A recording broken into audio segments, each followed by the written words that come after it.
Le saviez-vous? Le Centre Eden Preceptorat a 30 ans. 30 années construites dans le plus doux des silences, à l'image du vrai CEP, lequel glorieux parcours a été célébré et retracé le temps d'une pièce de théâtre présentée par la jeunesse de cette école, qui est aussi, en son sein, un internat. Entre musique et danse, s'ouvrait en même temps le cépage de la saison sèche.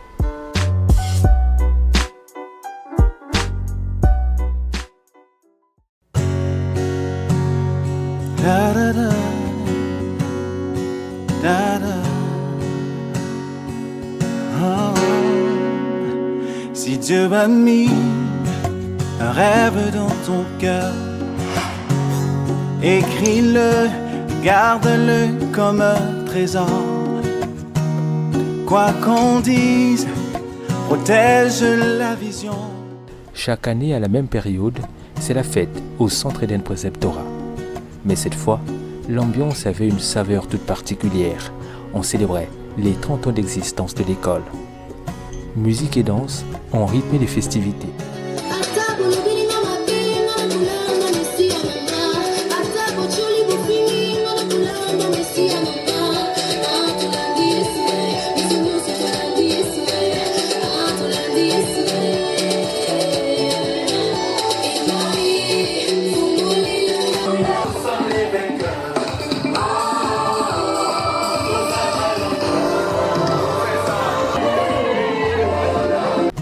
D'une marche glorieuse, mais aussi et surtout marquée par d'innombrables défis.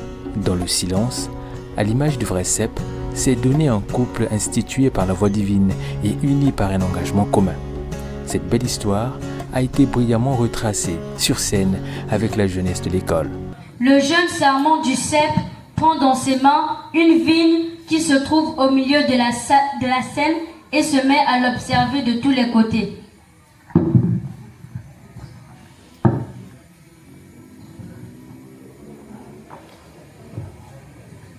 Cette vigne ne donne pas encore de fruits. Peut-être qu'elle ne grandira jamais. Faut-il continuer à en prendre soin?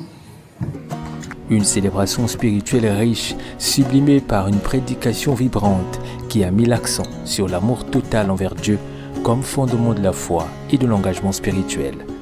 Pas parce qu'un pasteur polonais d'origine habitant en France, venu de France, qu'il parle, mais c'est parce que Jésus est présent dans ce lieu. C'est lui qui guérit, c'est lui qui agit, c'est lui qui transforme les vies. Puis vint le moment tant attendu, l'annonce des résultats. Une récompense des efforts de chacun fondée sur des valeurs fortes, rigueur, transparence, morale, altruisme et respect de l'éthique.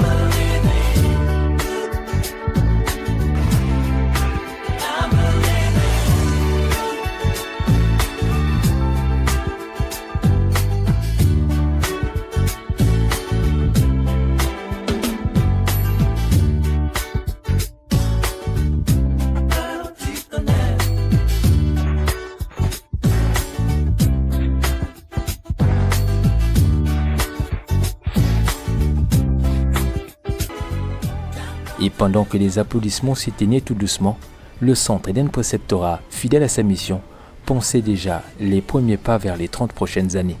Je suis impressionné pour tout ce que j'ai pu voir, mais aussi par la fidélité de Dieu pendant ces 30 ans, parce que je connais depuis 15 ans cette œuvre et j'ai vu certaines situations difficiles, tout ça, mais Dieu a été fidèle, il les a soutenus et puis je vois que cette œuvre s'épanouit encore davantage. Voilà mon impression. 30 ans, c'est l'âge de maturité.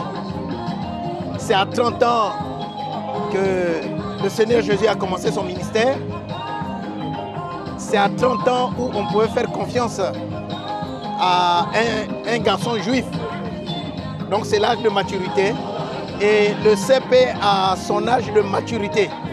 Maintenant, de bien gérer les choses, de comprendre la vision du Seigneur, de comprendre aussi quelle est la volonté de Dieu pour le CEP. Et je crois que moi, à côté de Papa Henri, je l'ai toujours conseillé dans la vision divine. Parce que la Bible nous dit dans le livre de Chroniques, du chapitre 26, on nous parle de Osias. À l'âge de 16 ans, tout Juda va l'établir comme étant roi.